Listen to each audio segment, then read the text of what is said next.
Okay, Tom, can you go ahead and tell us a little bit about yourself and how long you've been with Brookside, a little bit about your company, and how did you get started to become a consultant? I started in 1977 in the fall. I went to work for a consulting company called R&H Agri-Service, and I worked for them as a consultant for about 2 or 3 years. And then I decided I needed to go my own direction and incorporated my business in 1980. So this would be my 41st year as a consultant. I did crop consulting like most of us start and did a lot of nutrition work then and eventually gained an expertise in environmental compliance consulting, permitting for larger farms and some of that. Okay. Um, what has been your biggest struggle through the years of being a consultant? I guess the one thing that, we may be good agronomists, but we're not particularly good business people.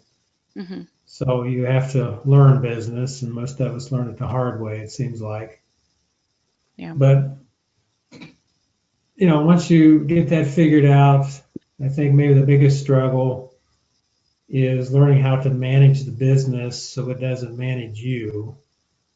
Um, it's a matter of taking advantage of the opportunities and capitalizing on them, but not getting overwhelmed.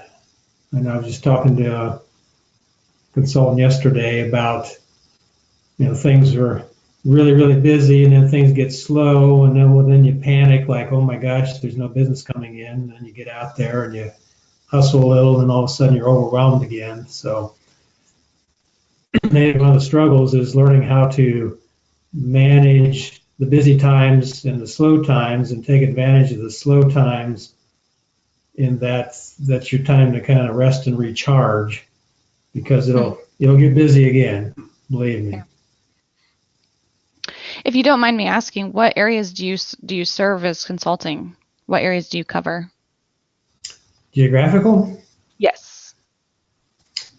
Geographically, pretty much west central Ohio and also in east central Indiana is where the Okay. majority of our soils clients have been. Um, we do some up in northwest Ohio and some in southern Ohio. Of course, currently, the soils consulting portion of my business, I've been transferring to Audi Ag over a 4-year process, and we're in the last year of that. So, um, again, geographically, Western Ohio, Eastern Indiana. Uh, from a professional standpoint, the areas, like I mentioned, the environmental and permit consulting, and that's about half of the business, and I'm in the process of transferring that also over the next 4 years. So I'm fading into the West. Okay. What is some advice that you could offer some of our other consultants?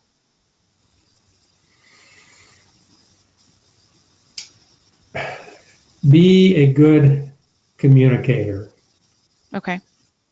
You can be smart, intelligent, but if you can't communicate your knowledge in a way that people will do what you hope that they will do, then your advice isn't worth a lot if people don't take your advice or understand what you're trying to tell them. And also, the good with that, the perfect get in the way of the good. I mean, I've got clients I have worked with for 30 some years and they never have done everything I wanted them to do. Hmm.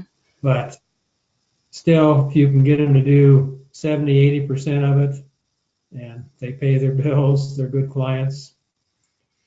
And so it's, you just have to do a lot of hand-holding, be patient, and know that everybody has a different personality and a different way of being motivated to do the things they need to do.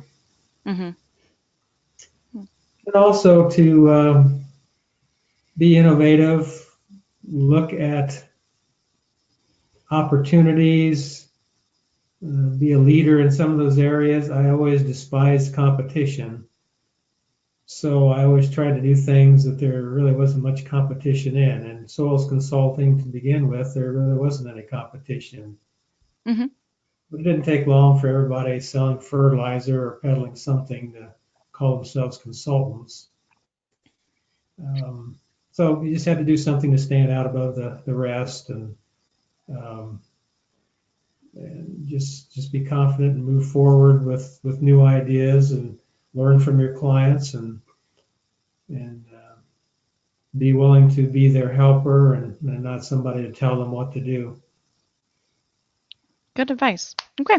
Well, I appreciate you taking time today to talk with us, Tom. Is there anything else that you could offer our consultants, new or ones that have been with us for a while?